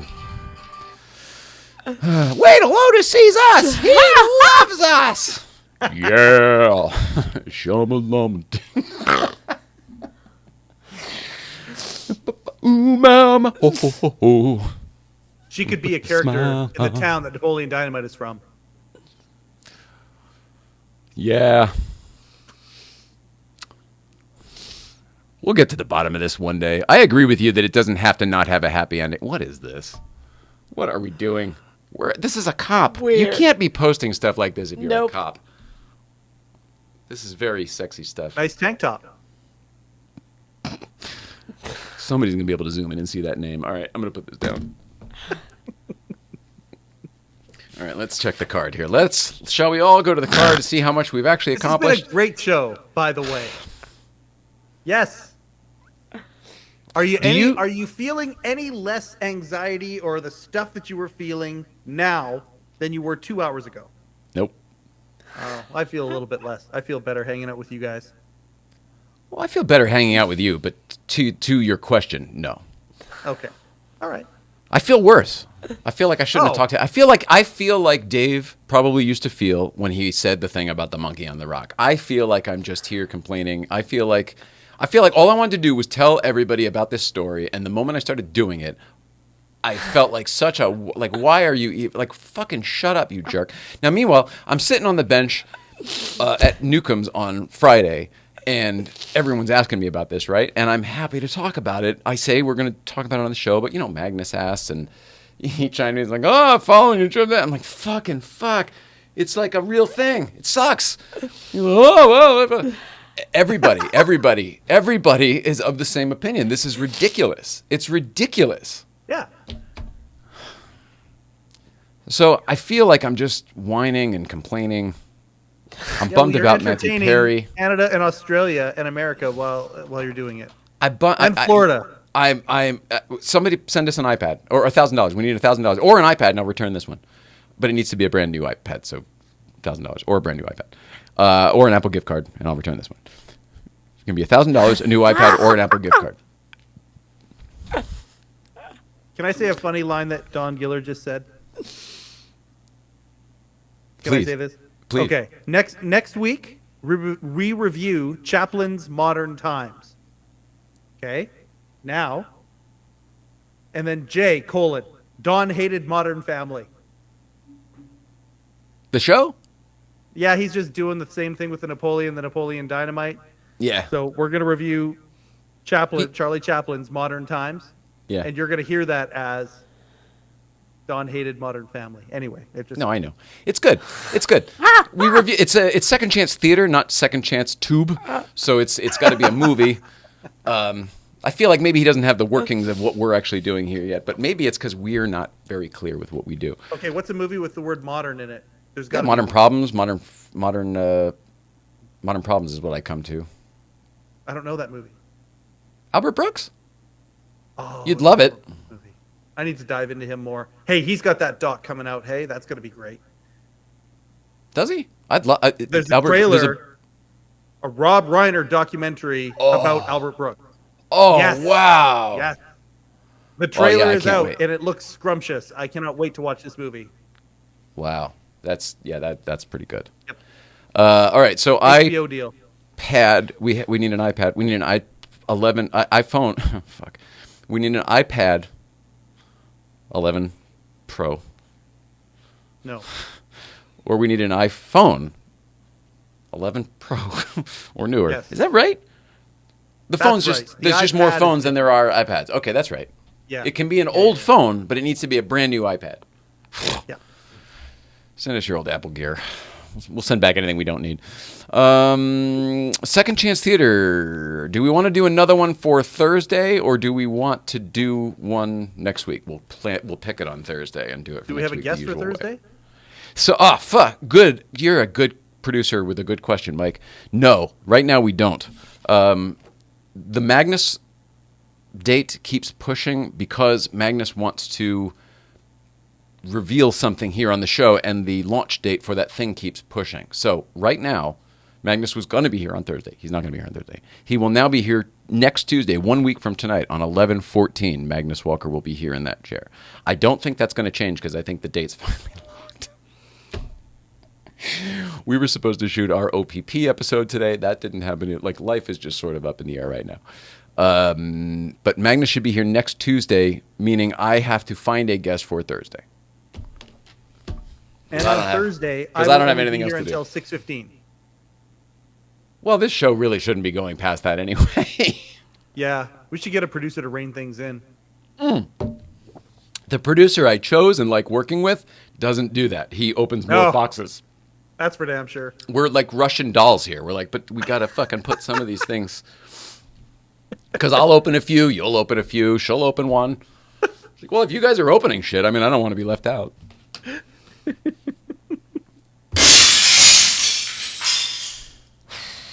Shout out to Dave, right? Have we talked about Letterman in a while? I sent his guy another letter like a month or so ago, or whenever I told you I would. Never heard back. Yep. I got to send a follow-up. I don't know why I'm telling you about That this on the guy show. responds to one of every 3 things I send him, and I'm sending him something this week. All right, I'll just send my thing to you then. No, I'm just kidding. No. But shout out to Dave. David, Has shall Dave we? popped up anywhere lately? He's been popping up, and then I he feel like did it's a- been a little bit. He did a video with Paul and Barbara on the Barbara Gaines show. Awesome. He was in Ball State. For the doing Letterman an Learning appearance- for Clear. Yeah, which their PBS recorded, but I haven't seen. I don't know if it's out there or not yet. But he didn't go to U2 at the Sphere, right? With the other people from the family who did? No. Okay. Seems like No, the not type that of I'm thing he aware of. might I have don't think gone and done, but I feel like we would have known it by now. Yeah, I think you're right. That Sphere thing is really impressive. I don't think I want to do it for the show, but I'd love to go in and be given the tour and see the like rehearsal and stuff. I don't think I could sit there for the thing. I think it would really screw me over mentally. Have you seen it? Do you know it? I know what you're talking about. I checked out immediately. Theoretically, it depends on where you sit in this auditorium, but you understand what it is, right? It's a full 360 sphere, and everything is built within this full 360 sphere. So if you're in the audience and the thing is on, they can make you anywhere you want to be, wherever they want you to be in the world. And throughout the show, they do that. You start like there's the warm up when everyone's coming in and they got music playing and whatever, and the lights are still on. You're kind of in this like, I'm not giving anything away because it's all over the internet, but you're in kind of a concrete missile silo. It almost looks like you're in like a cooling tower from a nuclear plant or something. Like, oh, you can see the sky way up there, but the rest is all. And as the band starts playing, it all starts to crack and the light starts coming in and it all starts to and you're there and you're experiencing it all, but it's all projected. None of it's real. Because that's where we are. We live in the future. All right. Shout out to the Sphere. Shout out to David Letterman and The Edge and U2 and all that other stuff. Tom Keeney as well. Buddy, I love you. Who's on the Letterman podcast this month? Week. This Friday is Tim Kennedy, who was the assistant director of Late Show for, I want to say, 13 years. He basically, when Hal retired, Jerry Foley took over that job, and Tim Kennedy became the assistant director. And, associate director? Assistant. Really? Maybe it is. No. I think it's assistant director. It should either be assistant or technical director. Jerry Foley would call, all right, whatever, we're stand by 5, all right, go 5. And then somebody else would be pushing the buttons. Was that him? Yeah, that's the guy. Technical director, okay. Okay. But he may have been an associate director as well, like a Pete Fatovich, who, his eyes matter as well. He can make calls as well, thanks to Jerry. All right, cool. Yeah. That's a great get for you. Thanks. Yeah. Second time? First time? That's the first time. Yeah. Okay. It was a fantastic conversation. I'm really excited about it. And it falls on the heels of Amy Sharon Humes, who was last week's guest, who was Jerry Foley's assistant.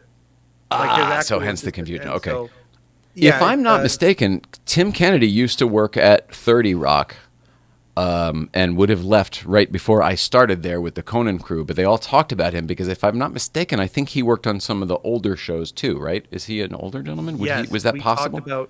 We talked about that, and it was the ascension of Jerry, I think, that made the move. Right, but I mean, didn't he work at 30 Rock in the Hal Gurney days? I don't think he was there during the Hal Gurney days. Okay. Yeah. There might be a different Kennedy then. There's a famous Kennedy that I thought I knew of from 30 Rock. Must be different. Okay. Sorry. No, I think he probably was there, is what I'm saying. Oh, shit. Okay. Because Hal didn't move on until a few years into CBS. So sorry. he would have still been when at 30 when I say moved on, I mean moved on from 30 Rock, meaning they were longtime NBC employees in the union and they left to go do another job at another network. I see. Yeah. So it probably is the same Tim Kennedy then. That's very freaking cool, man. Because if I'm not mistaken, I think he worked on like Jack Parr and stuff. No, he wasn't back that far. Okay. Yeah. It's a good episode, though. And that's tomorrow. No, it's Friday. Friday. No bonus episode this week. No bonus episode. I don't know if there's going to be the way things are going right now. I believe episode 100 will be released on Christmas Eve, and I don't want to mess with that. So wow. Yeah. So there will be no bonus episodes until after, even though we might have a few in the can that could serve as very good bonus episodes. Do you, Beetle? Do you have an idea for who your 100th guest is yet? I'm going to keep asking you. I believe that we're going to have a very awesome kind of Letterman iconic guest for episode 101. I am very pleased to give a tease here. Episode 100 is going to be a compilation, and it's not done by me. And the person who is doing it is working his ass off. And I am so honored that somebody would, and it might even be a two-parter. So there's going to be a compilation of some of the greatest moments of the Letterman podcast so far, put together by the greatest editor of Letterman content post-career in history. And I'm very, very pleased about that. I'm so honored. I can't even, yeah. So that's what episode 100 is going to be. Don Giller, yeah. It's great. It's Absolutely. Awesome. Yeah, yes. It's incredible. It's awesome because there's no embargo on that, right? He can do whatever he wants with your show. Yep. And you want him to, so this is outstanding. And there's a small chance we get permission to have some clips in there as well. Awesome. Yes. Well, I have a feeling I have a feeling you'll probably get all that. This is great. Good for you. I'm so happy for you. I'm it's hilarious. Beyond gleeful and joyful about it. I thought for sure it was going to be Colbert. Yeah. Oh, you can't talk. You can't say. I can say whatever I want, right? Might be some You things can't stop me happening. from saying shit.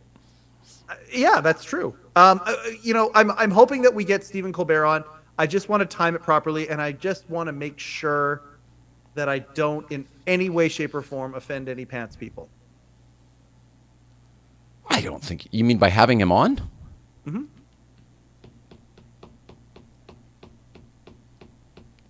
Why do you care now? I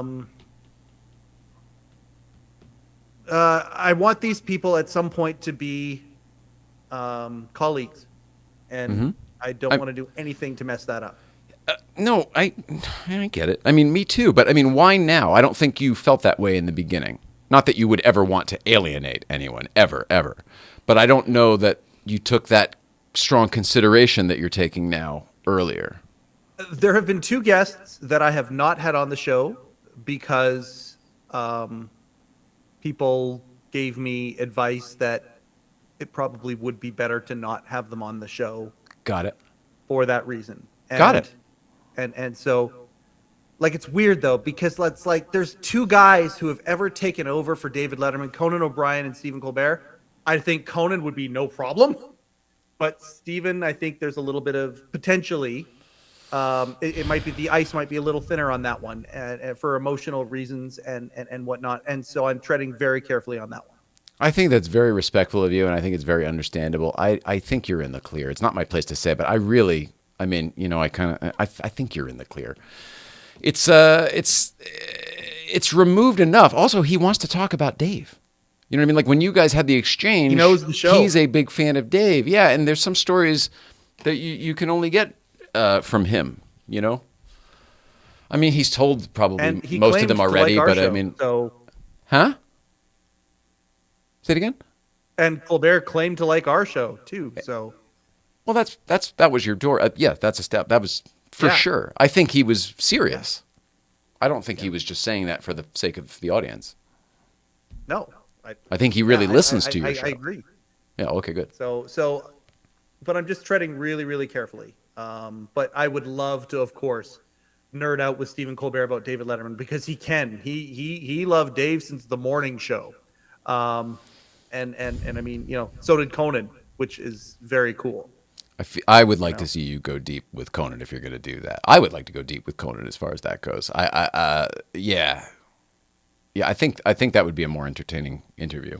But it would be interesting to see what Colbert would do with an hour on the Letterman podcast. That to me would be interesting. Me too. I agree. More to come. All right. The last 15 minutes were about the Letterman podcast. Check it out. It's available everywhere there are podcasts, as well as the YouTubes. Are we done? We're done? We're good? We're good? This has been another Not a Show. Hope you've enjoyed it. Sorry. This has been a good show. I feel the need, you know, I'm hosting this other show now, and it's like there's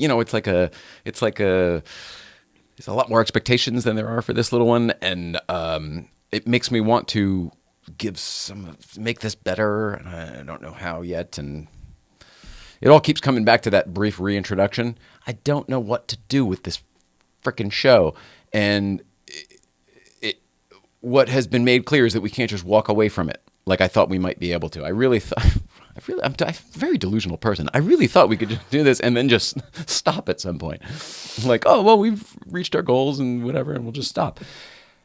But when you say that to people who really like your little thing, it doesn't matter if there's only a few of them or a lot. They really don't want you to stop. And that's a nice feeling because they really like it and it helps them. So then you don't want to stop, even though you don't think you're providing any. It's really a vicious cycle. And I see why people don't do this for that many years. I get it. You want to do the best you can. And at some point you don't feel like it's your best. I mean, I'm giving you my best, but it's not that good, is my point. It's not as good as I want it to be for you. Well, have a great night. See you Thursday. It's going to be another shit show unless I get a guest. If anybody wants to be a guest on Thursday, just send me a message and we'll get you in. I'm trying to think there's other stuff. There's a lot of other stuff in the world, in our world, but we'll get to it next time. Shout out to Don Giller, who's been here this evening, and the whole misunderstanding of the Napoleon Dynamite. Hilarious. Hilarious. Every time he brought it up, I kept saying, like, oh, yeah, that one. And then I said we were going to put it on the thing, and he didn't say no. I feel like he made us watch that movie. Now I'm pissed at him. That's it. All right. We love everybody. Letterman Podcast. Nicole, New Life of Old Nicole, please follow. Porsche Life 111, Late Night Playset. Oh, you know what? One last thing. Newcombs Ranch. We were back up at Newcombs Ranch for GVBC. That was absolutely outstanding and wonderful. We've been going up lately. It's sort of our personal HQ while it's still available to be. And it's becoming even more special to us than it ever has before. So there probably will be more to come on that. But for now, GVBC, first weekend back, homecoming was great, except somebody still flipped their car on the way there. Like, why do we have to flip a car every week? What is the deal? Why do you have to push it so hard? The driver was 100% fine. The guys were laughing about it. If anything, they got a great story. He was excited his GoPro was still going. I just don't understand why we need to be cooking it anywhere where that can happen. Because while the car just went off, hit a little hill and rolled over, truly no big deal. It could have gone the other way. It could have hit another car. He could have flown flying off the crest. We've had friends die there. It's just not necessary. If you're driving up on the mountain to come see us on a Friday, take it easy.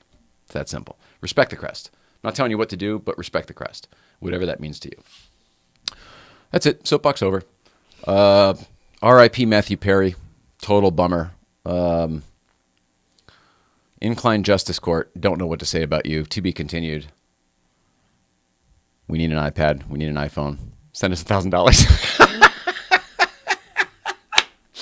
And that's it. We love everybody. Please love one another. Sorry and thank you. We good? You good, Mike? Peace and love, everybody. All right. Peace and love, everybody. See you out there.